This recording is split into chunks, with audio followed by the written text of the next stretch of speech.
Io ho preso atto delle dichiarazioni che ha fatto l'onorevole Giovanardi, che ha detto due cose importanti, su cui però invito tutti a riflettere.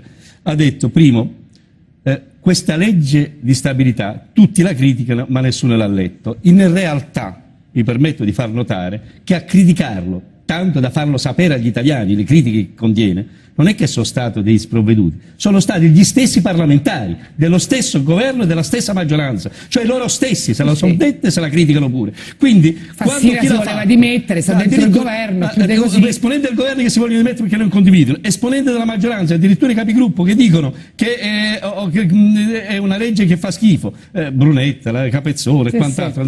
Quindi, voglio dire, qui dobbiamo farci capire, se nessuno l'ha letta e tutte la criticano, delle due l'una.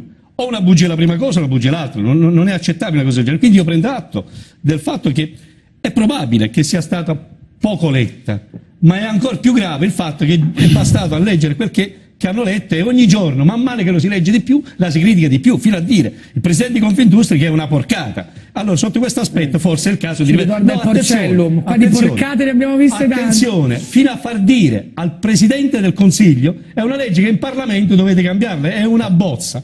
Io credo che chi sta alla guida della nave deve assumersi la responsabilità, lo ha fatto per esempio Monti nella scorsa legislatura, prendere o lasciare. Poi si può condividere o non condividere.